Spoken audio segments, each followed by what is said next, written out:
how to get started in fasting. Hey guys, Adam here on The Bearded Prophet. I want to talk to you about how to get started in fasting, whether you're fasting for Lent or for any other reason or time of year. It doesn't even have to be a time of year. It can be part of your disciplines. I want to share some on-ramps and ways to help you get started. Now, I've been blessed to have a good amount of experience with fasting. I was part of a prayer and fasting community for many years where we emphasize the value and the beauty and the power of regular prayer and regular fasting. And so this was a frequent spiritual discipline in my life for a number of years. And I've done a variety of short fasts, some medium to longer term fasts, done many different forms of fasting. So I want to encourage you that you can get started in fasting, and I'm going to give you some of my favorite ways. So let's get going here. One way that most of you might already know is a simple liquids or water fast. Now, obviously, this is going to be the most intense on your body. If you're just taking in water and maybe like clear liquids like black coffee or tea without any cream or sugar or anything in it, your body is going to feel it pretty right quick. You will probably get the most cranky, headaches, sometimes hunger pangs. I mean, it's rough. But it's beautiful and it's worth it if your body can handle that. Now, I don't recommend you start doing that on any kind of long basis. I would start maybe just 24 hours, maybe just one full day. You don't have to go crazy with that at the start.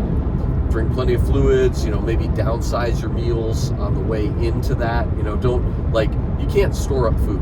Okay, so if you're going to do any kind of fasting, especially where you're not eating food, it will actually not help you to eat a mammoth meal right before you start your fasting, okay? That actually stretches out your stomach, and then it kind of shrinks back with a vengeance.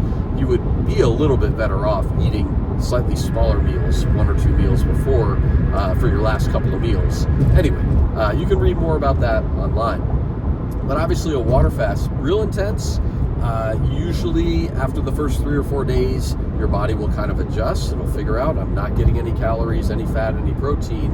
It kind of goes into good fasting mode. It's eating its reserves, it's cleansing, very good for your body in a lot of ways. But, some of you might want to talk to a doctor before you try that. So I'm not telling you what to do. This is not medical advice. I'm sharing just my experiences and some things that have worked for me. But let's go on. Second one would be juice fasting. Juice fasting is great because you still get some sugar, you get some energy, and yet you're definitely not eating, solid foods. You're not getting protein or fats or anything. So you feel it, you're fasting, but you can have a little more energy during the day. You get to consume a little bit of enjoyable fruits, vegetables, things like that. Freshly made or fresh pressed juice is best, but if you need canned or bottled juice, take that in as well. Try to moderate sugar content, dilute, if you have real sweet juices like orange juice, I would recommend diluting them a little bit.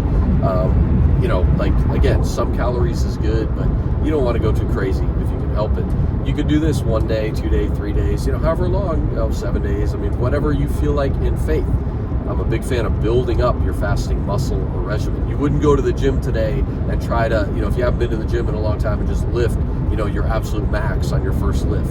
You wouldn't do that. Or if you did, you might hurt yourself. It can be the same with fasting, folks. Try to fast for a lifetime or for a long time, not a long chunk on your first stretch. So we got water fasting, juice fasting. Up next would probably be Daniel fasting. Now, this is referenced in the book of Daniel in the Bible.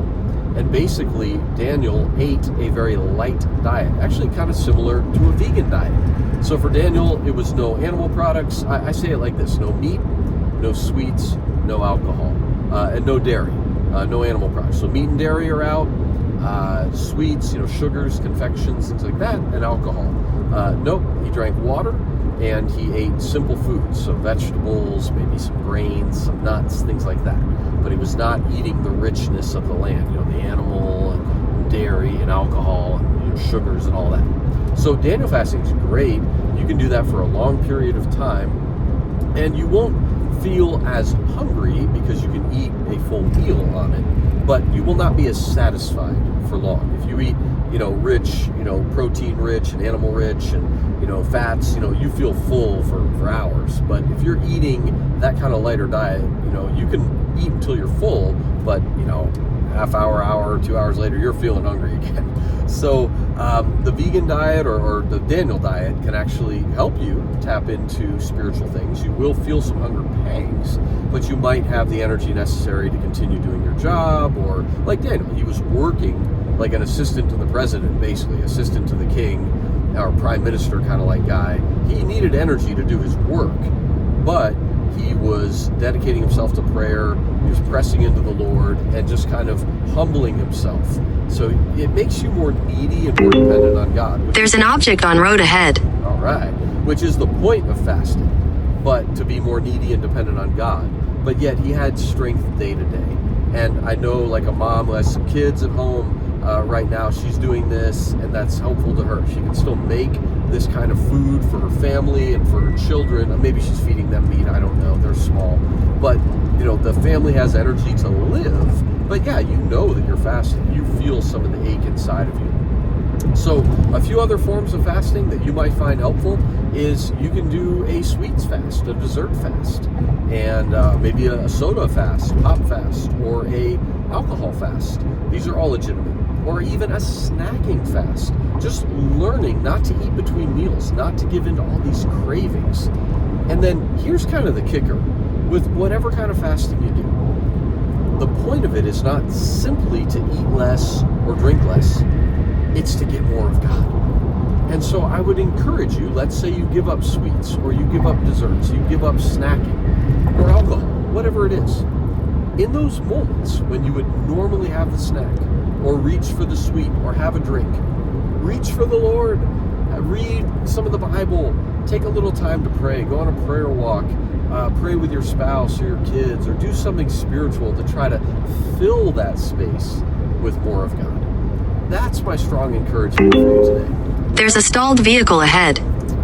Whatever kind of fasting you do, it's to get more of God. It's not just about the food or the drink. If you limit your fasting to just, I'm not going to eat this, I'm not going to eat this, or I'm not going to drink this, it's really just kind of a diet plan at the end of the day. But if you're like, I'm not going to eat this or drink this because I want more of God, I want my life to change, I want my spirit to grow, that's when fasting gets really good and really productive. So I have a few other videos on this. I encourage you to check them out.